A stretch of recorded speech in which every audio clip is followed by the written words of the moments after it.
Guido Tschugg verkauft als einziger deutscher Rampage-Teilnehmer sein Rampage-Bike und kauft es viele, viele Jahre gegen eine Action-Cam wieder zurück. Okay, cool.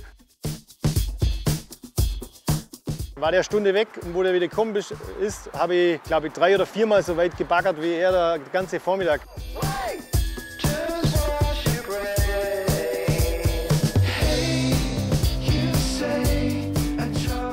Guido Tschugg war einziger deutscher Rampage-Teilnehmer und gewann viele Weltcups im Vorcross. Ich durfte ihn vor 12 Jahren auf einem Maloja Fotoshooting kennenlernen. Seitdem bin ich viele Downhill-Weltcups gefahren und habe meinen Weg zum Profi-Dasein gefunden. Heute geht es aber darum, seine Geschichte zu erzählen. Wir begeben uns auf die Reise, den deutschen Mountainbike Allstar besser kennenzulernen. Ein Mensch, der nicht zögert, neue Wege zu gehen, der Entscheidungen trifft, wenn es drauf ankommt. Ein Mensch, der lieber Neues beginnt, als Altem nachzuweichen.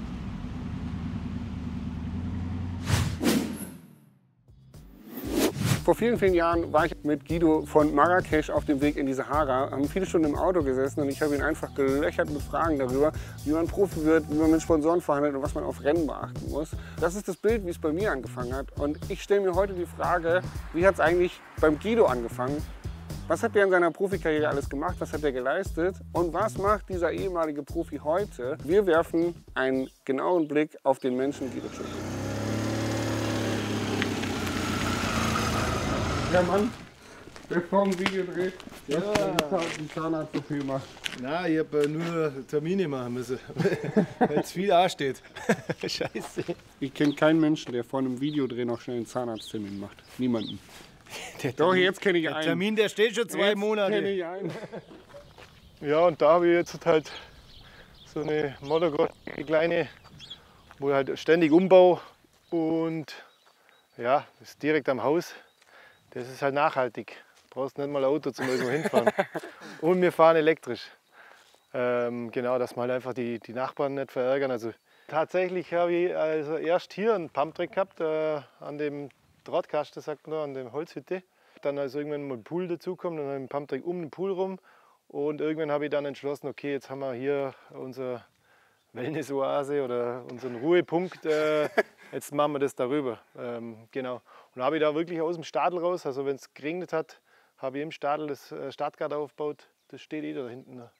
Und dann habe ich daraus Starts gemacht und direkt einen Pumptrack und mit Zeitnahme und wirklich halt immer eine Runde halt und probiert die Zeit zum Toppen. Habe ich so Liste gemacht, wo ich jede Zeit aufgeschrieben habe, dass ich halt ja, meine, sagen wir mal, 30, 40 Starts am Tag gemacht habe. Und so, ja, habe ich da trainiert. Puder Jakob. Mein Zeug hat sich da angesammelt, so meine Trophäen ein bisschen und so das besondere Zeugs, Weltmeistermedaillen, Weltcup, EWS. Weltmeistermedaillen? Sag mal eine Weltmeistermedaille. Ich möchte mal eine Weltmeistermedaille in der Hand haben. Ich glaube, dieses Weltmeister. Ja, und jetzt staubt's ey. Geiler Scheiß, ey. Genau. Ja, schau. Das alte Ise. Aber weißt du, was ich habe? Was meine letzte Trophäe war, meine letzte wichtige, das ist mein Hüftknochen. Das ist die Kugel, die da drin jetzt. Und das ist der Bruch gewesen, oder was? Das war der Bruch, genau. Das Problem ist, dass das die Lauffläche ist, weißt du? Das kriegen die nicht mehr hin, dass das läuft. Dann haben sie den neue Hüfte eingesetzt, jetzt steht er wieder hier und fährt wieder Motorrad. Genau, alles wie vorher. Als ob nichts gewesen wäre. Einfach einmal Kundendienst. Großer Kundendienst. Einmal großen Service. Fast der 50.000er. Weil nächstes Jahr werde ich ja schon 50. Ich bin ja 98 zu Red Bull gekommen. Und ich weiß 2001, da hat es glaube ich 18 Red Bull Athleten gegeben. Also getrennt vom Motorsport. Motorsport ist nochmal was anderes mit Formel 1 und Zeugs. Aber Volleyballspieler, Snowboarder, Skifahrer, Bogenschießer, keine Ahnung. Das waren 18 Stück und da war ich einer davon. Die Yves hat tatsächlich mir für einen 40er mal ein Buch gemacht und da ist auch ein bisschen was drin. Das kann ich mal zeigen. Ja, da bin ich gespannt. Geil. Die BMX-Bikes auf dem Dach und dann, was ist das für eine Karre? Fiat. Alter. Mein Vater hat immer Fiat gefahren. Wann bist du dein erstes BMX-Rennen gefahren? Wie alt warst du da? 7. Mit 7 das erste Mal auf dem BMX. In dem Verein, wo mein Vater war, der ist ja Motocross gefahren. Und da war so ein Motocross-Verein und die haben dann so eine Fahrradabteilung gegründet und eine BMX-Strecke gebaut und BMX-Rennen. Und da bin ich dann mein erstes BMX angefahren. Und das ist die Pokalsammlung von deinem Vater? Oder deine? Das war dann schon meine. Das war deine? Also du hast dann von Anfang an auch schon richtig performt? Ja. Also ich habe über 200 Pokale habe ich dann irgendwann aufgehört. Die stehen alle im Dachboden. Also ich bin Heizungsbauer gelernter, also Hauptschule, dann Heizungsbauer. Dann gleich nach der Lehre bin ich zur Bundeswehr. Also nicht wegen dem militärischen Hintergedanke, sondern weil du halt da gutes Gehalt kriegst, sag ich mal, als Zeitsoldat. Und du immer frei kriegst für jeden Wettkampf über deutsche Meisterschaft. Damals bin ich BMX Bundesliga gefahren, das waren irgendwie 5, 6 Rennen. Da hast du praktisch immer schon Donnerstag frei gekriegt. Mein erstes großes Team mit Wieler, also 2000, Wieler hat mich zum Profi gemacht. Genau, da war ich dann 4 Jahre, habe ich Angestelltenverhältnis, Gehalt gekriegt, Auto gekriegt, die Spesen auf die Rennen, das war eine mega geile Zeit. Das war tatsächlich 2003, habe ich auch einen schweren Unfall gehabt, Motocross. Und da hat es mir den Fuß so nach hinten abgedreht und habe alle Bänder abgerissen gehabt, Schien- und Wadenbein gebrochen, Sprunggelenk mehrfach gebrochen, also der Fuß war zerstört. Und da haben sie eigentlich auch so Magazine und so alles geschrieben, dass das mit der Karriere jetzt nichts mehr ist. Und dann habe ich die Yves kennengelernt, 2004. Und genau, 3 Wochen später bin ich Weltcup Schottland, das erste Rennen wieder mit Fusion, da habe ich dann Sponsor auch einen neuen gehabt und habe einen Weltcup gewonnen. Also, du warst abgeschrieben als Profi, weil man gedacht hat, Guido Tschugg wird nie wieder richtig fahren können. Ja, weil der Fuß halt wirklich, der war kaputt. Dann hast du einen neuen Sponsor bekommen, bist zu einem Weltcup gefahren und hast gewonnen. Und eine neue Freundin, oder vielmehr die Freundin, die wo jetzt noch meine Frau ist. Die habe ich auch kennengelernt. War das alles, hat es funktioniert oder war das eiserner Wille? Oder hast du Angst auf dem Rad wieder, dass du dich wieder verletzt? Nee, das auch nicht, alles nicht. Also mein Fokus war nur wieder Radlfahren. Ich bin die Yves, heuer waren es 21 Jahre, dass wir zusammen sind. Guido, der war Maschine, wenn der am Gate war. Ja, aber ich glaube, das ist auch bedingt, dass er einfach von klein auf das Renngehen im Blut hat. Und da ist er in seinem Element. Und ich hatte tatsächlich auch nie Angst. Es waren auch nie wirklich, bis auf letztes Jahr, schlimmere Verletzungen. Und die waren immer zum richtigen Zeitpunkt. Das Leben macht es ja dann immer so. Das war immer, als ich schwanger war oder die Kinder ganz klein waren, dass er dann mal da war. Also er war tatsächlich mit dem gebrochenen Sprunggelenk beim Schwangerschaftsvorbereitungskurs dabei. Also ich glaube, er ist einfach ein ewiges Kind. Ja? Er braucht immer seine Spielsachen. Die werden immer größer und teurer. Aber er ist trotzdem immer sehr bodenständig. Nee, das schätze ich sehr an ihm. Genau, die 2004 habe ich dann die Einladung gekriegt zur Rampage. Dann habe ich die Yves sogar gleich mitgenommen, haben wir verbunden. Das war auch dein allererstes Jahr für Maloja, oder? Das war mein erstes Jahr Maloja, genau. Das, was hier gerade unbeeindruckt als Einladung zur Rampage fallen gelassen wurde, ist eine der bedeutendsten Sportveranstaltungen im Mountainbike-Bereich. Die Red Bull Rampage ist der Freeride-Contest, zu dem nur die Besten der Besten eingeladen werden, welche sich dann eigene Obstacles in den Berg bauen müssen, um eine möglichst individuelle und krasse Freeride-Line zu fahren. Da bin ich halt so als Deutscher, die haben mich ein bisschen kannt also als Racer, sage ich mal, Weltcup-Racer. Aber jetzt in dem Bereich Freeride habe ich jetzt nicht irgendwie einen Namen gehabt. Ich bin zwar auch mal so Slopestyle-Events mitgefahren, in der Zeit bist du einfach alles ein bisschen gefahren. Ja, genau, ja. Und dann in der Quali runtergerauscht und gleich mal Dritter gewesen. Genau, das war natürlich war schon gut. Du bist ja auch immer schon große Sprünge gesprungen, hast Freeride gemacht und bist immer noch bis dato einziger deutscher Rampage-Teilnehmer. Genau. Ich sehe ein Bild von dir von der Rampage. Hast du auch noch das alte Bike irgendwo rumflacken? Das alte Bike habe ich auch noch. Habe ich schon hergekriegt für euch. Da ist das Gerät. Ja. Wir haben mehr gemeinsam, als du glaube ich, weißt. Mein erstes Fully war tatsächlich auch ein Fusion Whiplash. Ja, ich habe das schon verkauft damals. Aber Gott sei Dank an einen Bekannten. Und der hat mir irgendwann gefragt, du, wird das jetzt wieder weiterhauen? Und dann habe ich das gegen eine GoPro, glaube ich, getauscht. Und hab's wieder zurückgehabt. Guido Tschugg verkauft als einziger deutscher Rampage-Teilnehmer sein Rampage-Bike und kauft es viele, viele Jahre gegen eine Action-Cam wieder zurück. Okay, cool. Du, kann man so machen. Hauptsache, die Sammlung ist wieder vollständig. Ich habe ja damals nicht gedacht, dass das irgendwann, ich habe ja eigentlich schon gedacht, dass da mal noch irgendwelche Deutsche teilnehmen. Dass sich das so entwickelt, dass es so was brutal Besonderes ist. Es ist egal, wo ich hinkomme, es ist immer Red Bull Rampage, Red Bull Rampage. Wie wenn ich das nur gemacht hätte. Ich meine, das war ja Auffüllprogramm. Also das habe ich ja nur gemacht, weil ich halt da Zeit gehabt habe, weil es im Herbst war. Wie gesagt, die Pokalsammlung spricht ja für sich. Also du bist ja eigentlich ein Fulltime-Racer gewesen. Aber das Rennfahren an sich hast du ja nicht aus deinem Körper bekommen, oder? Du fährst ja immer noch Motocross-Rennen, diese Klassiker-Rennen. Also Ja. in dir ist schon auch noch diese Competition und Racer, ja. du brauchst es einfach. Immer. Ist so. Du warst kurz nach unserem letzten Fotoshooting, Anfang letzten Jahres, bist du weitergefahren nach Italien zu einem Motocross-Rennen und hast dir ja den Hüftknochen, den du uns in der Garage gezeigt hast, kaputt gemacht. Das war ja schon auch ein Sturz oder ein Impact, wo man sagen kann, Bruder Jakob, da bist du jetzt aber auch noch mal glimpflich davon gekommen, oder? Was so innere Verletzungen und Prellungen anging.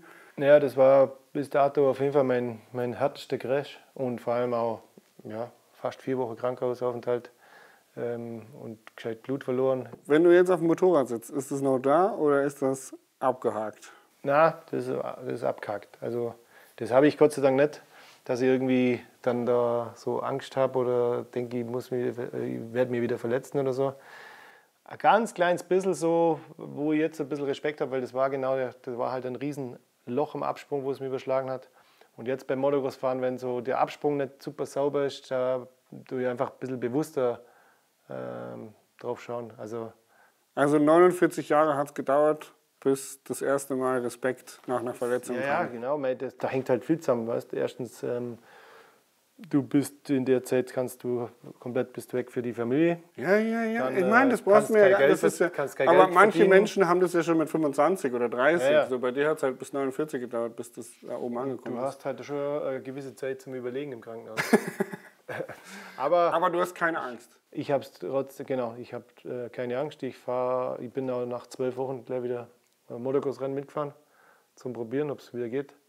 Also das gehört, glaube ich, auch ein bisschen dazu, zu der Bewältigung. Das ist der Anfang von Maloja. Irgendwie so aus dem heiteren Himmel habe ich mir gedacht, eigentlich könnte ich mit dem Oldtimer da runterfahren. Wie geil ist das? Bin ich mit dem Oldtimer, im strömenden Regen, weiß ich noch, bin ich da runtergefahren. Und dann sind die Fotos entstanden. Und das ist das erste Jahr von Maloja, oder? Das allererste Jahr Maloja Fotoshooting. Und das war der Titel vom ersten Katalog von Maloja. Und das ist natürlich, war ein Eyecatcher, ist ja klar. Weil jeder auf immer was entsetzt ist. Das ist jetzt 20 Jahre her. Hast du genau diese Kombi noch? Dieses Trikot habe ich nicht, glaube ich, aber das von der Rampage habe ich. Das kann ich mal schnell holen. Nö, das passt nicht. Soll ich reinschlupfen? Damals hatten Freeride-Jerseys noch runde Kragen und oben ein Reißverschluss, damit man das Brusthaar noch ein bisschen zeigen kann, oder? Ja, dass du Luft kriegst. Guido und ich kennen uns über Maloja. Seit 20 Jahren steht er an seiner Seite. Drum ist es also nur logisch, Peter Räuber auszuquetschen, um noch mehr über Guido zu erfahren. Wie hat es bei den beiden angefangen? Wie schafft man es, eine Partnerschaft so lange, so beständig aufrechtzuerhalten? Guten Tag. Was habt ihr für Equipment dabei? Ich bin der Peter Räuber, bin der Gründer und Geschäftsführer oder einer der Geschäftsführer von Maloja. Naja, ich habe einfach eine riesen Leidenschaft für Radsport gehabt, also ganz speziell halt Mountainbikes. So war so komplett meine Wurzeln von in der Pionierzeit als Guide am Gardasee gejobbt, quasi jedes Wochenende meinen kompletten Jahresurlaub als Bike-Guide am Gardasee jobbt, weit vor einer Erfindung einer Federgabel. Habe ich immer gedacht, ich möchte wieder was mit Radsport machen. Und auf vielen Messen habe ich Händler halt aus der Sunshine-Zeit getroffen, die gesagt haben, hey Peter, das war so schön, so schade, dass das nicht mehr gibt und so. Und viel Motivation eigentlich. Und dann habe ich mir gedacht, eigentlich hätte ich gern eine eigene Firma, die sich besonders anfühlt, halt einfach mit Anstand und mit Respekt den Leuten gegenüber und einfach eine Marke, die eine feine Philosophie hat. Und dann war die Vision, halt eine Marke zu machen, die sehr designorientiert und affin ist und die letztendlich Design und Funktion miteinander verbindet und Dinge einfach ein bisschen cooler und hübscher gestaltet. Und gibt es schon ein paar Jahre mittlerweile. Und ich glaube, es geht um Guido Tschugg heute, oder? Ich wusste einfach, dass der Guido perfekt mit der Maloja Philosophie sich deckt. Also wir haben einfach in allererster Linie Leute gesucht, die sage ich mal, eine führende Rolle in ihrem Sport haben. Und da war der Guido mit Sicherheit einer der bekanntesten, der Vorcross gefahren ist, eine super coole Sportart, extrem viel Style dahinter und actionreich, aber trotzdem wusste ich, dass man den Guido jederzeit in einen Kindergarten schickt und der passt den ganzen Tag auf eine Gruppe wilder Kinder auf, oder der Guido ist auch jemand, der einer alten Oma über die Straße hilft, weißt du, was ich meine? Also da ging es natürlich um zum einen, was weiß ich, seinen Stellenwert als Sportler, aber es ging ja darum, was ist denn der Guido Tschugg eigentlich für ein Mensch. Was den Guido brutal ausmacht, ist eine Kombination, finde ich, die mit seinem Hintergrund zu tun hat. Eine Mörderleidenschaft für Motocross und gleichzeitig natürlich auch für Mountainbike.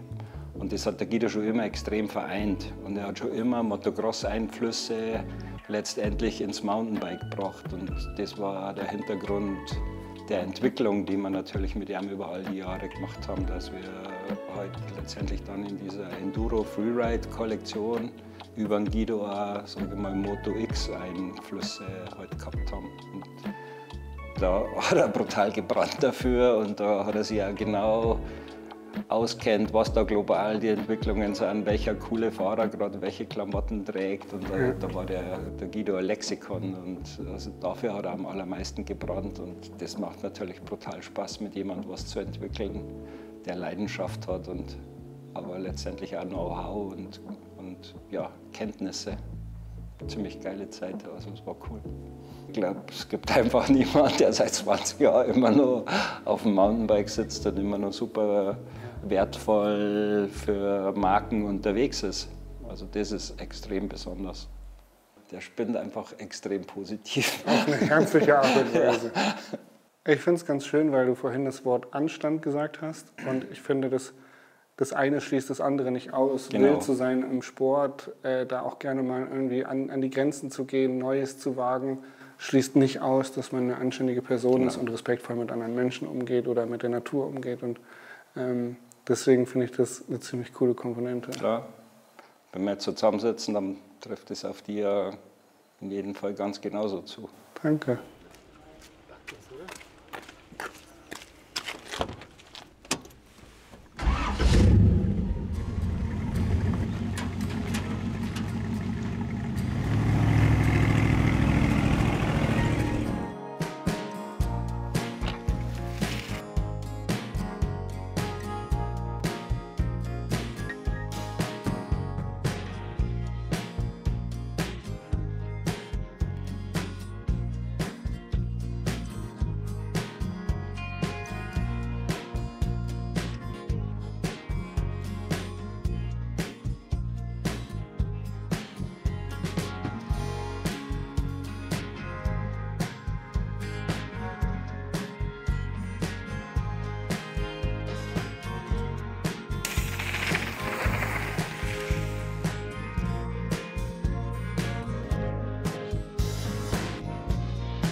Neben der Produktentwicklung bei Maloja gibt Guido seine Expertise auch anderen Partnern weiter. Bei seinem Bikesponsor Hefer bekommt er immer wieder neue Prototypen, die von ihm wie hier am Bikepark Sammerberg auf Herz und Nieren getestet werden. Seine größte Leidenschaft ist heute wohl aber das Baggern. Wie im Sport auch wird hier nichts halbherzig gemacht, sondern der neue Lebensinhalt zu 100% gelebt. Seine Kernkompetenz ruht auf entsprechender Rennerfahrung und neben Motocross-Strecken baut Guido vor allem viele Mountainbike-Dirtparks. Guido, es scheint fast wie die Mentalität eines sorgenlosen Kindes. Du verdienst dein Geld mit Baggern, was dich Tag für Tag glücklich sein lässt.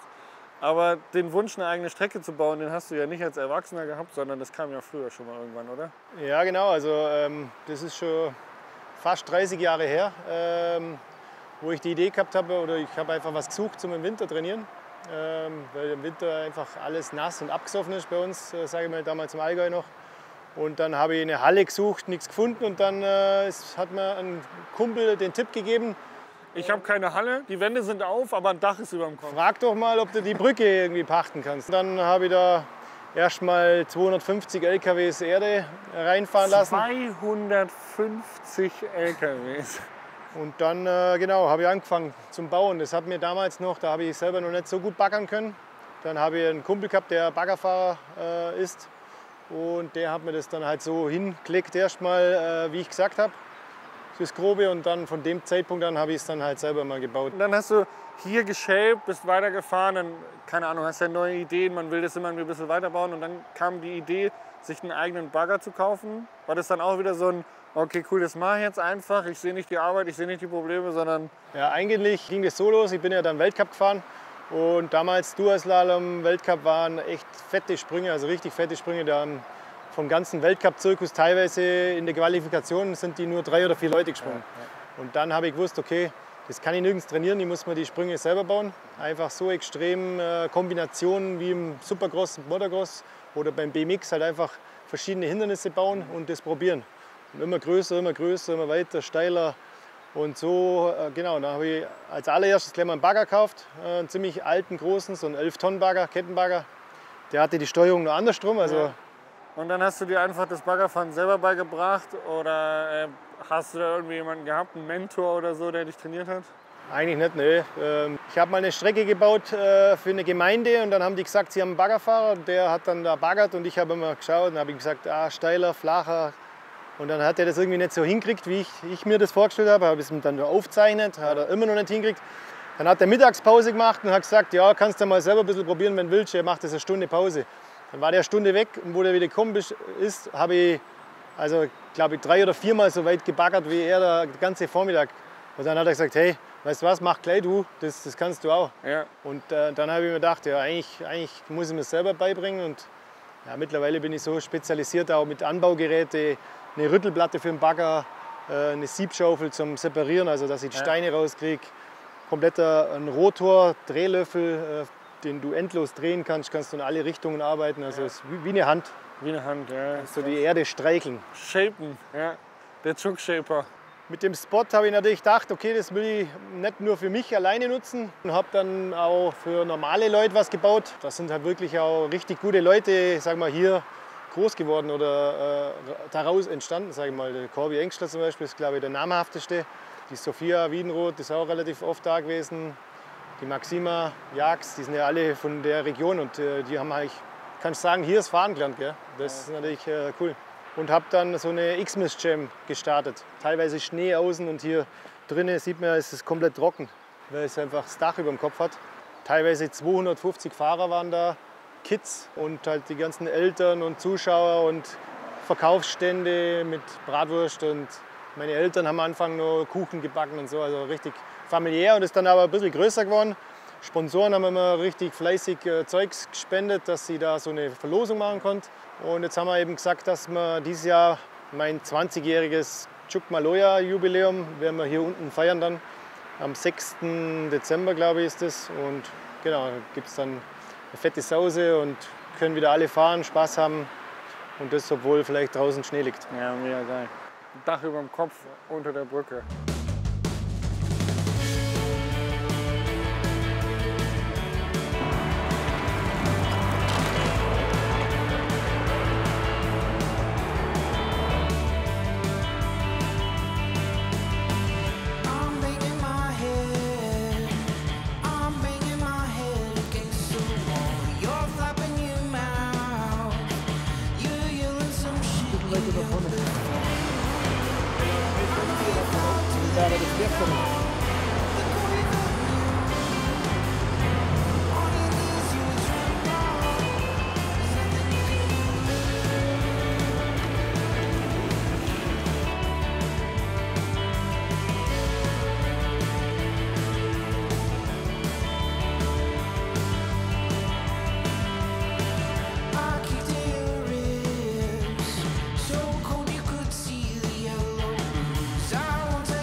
Aber Guido, beim Baggern ist es ja nicht geblieben. Wie schaut es bei dir mit Trockenbau und Hausrenovierungen aus?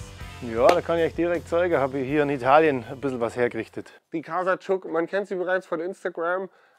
Einige Leute dürfen hier ein- und ausgehen, aber so wie es jetzt aussieht, hat es ja vorher nicht ausgesehen, oder? Ja, genau. Also es war halt so typisch italienisch saniert mit orangene Wände und halt so Klassiker halt. Limoncello, Wandtattoo. Genau, überall hässliche Bilder und ich habe das mit einem Kumpel zusammen halt komplett hergerichtet, neuen Boden reingemacht und neu verputzt und Elektrik alles neu gemacht über einen Elektriker hier und Heizung reingebaut, genau.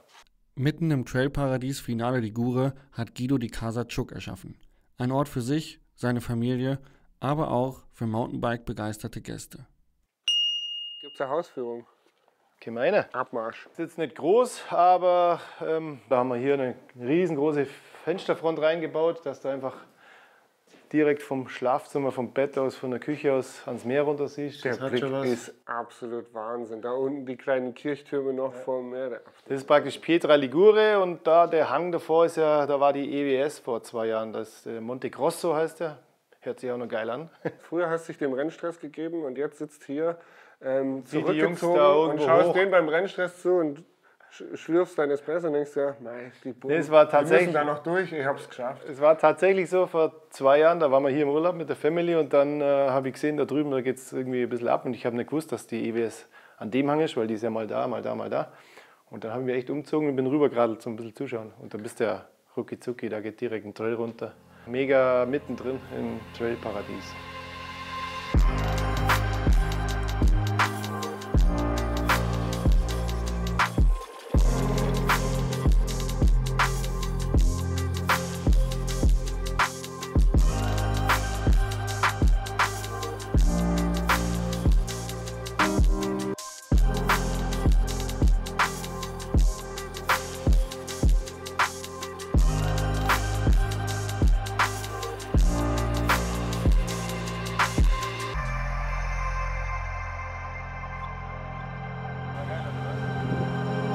Magst du einen Espresso?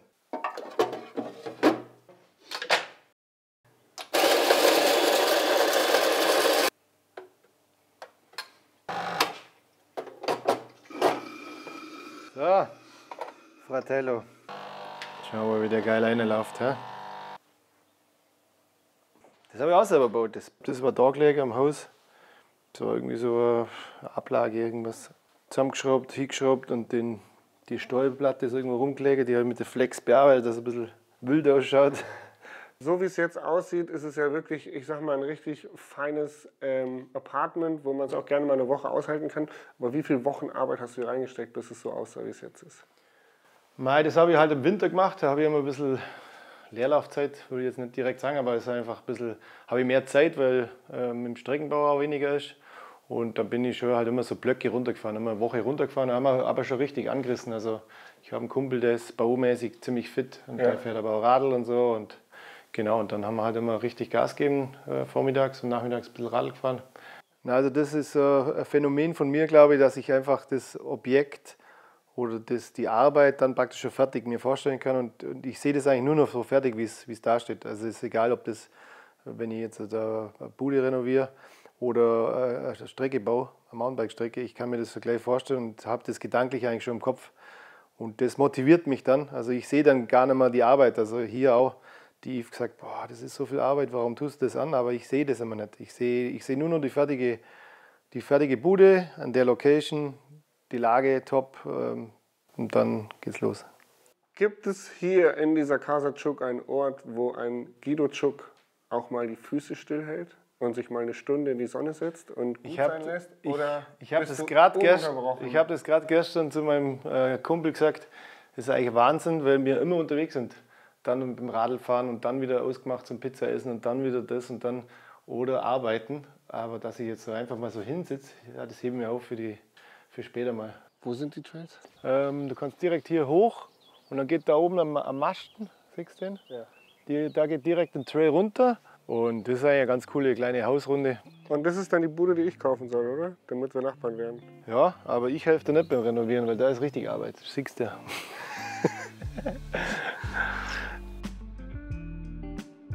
Also wenn die Kinder mal größer sind, dann möchte ich auch eigentlich schon fast den ganzen Winter hier sein, weil so mit Schnee und Skifahren habe ich nicht so viel zu tun, das taugt mir nicht so. Aber ob das jetzt das Letzte ist, was ich renoviere oder anreiße, das glaube ich jetzt eigentlich ehrlich gesagt noch nicht.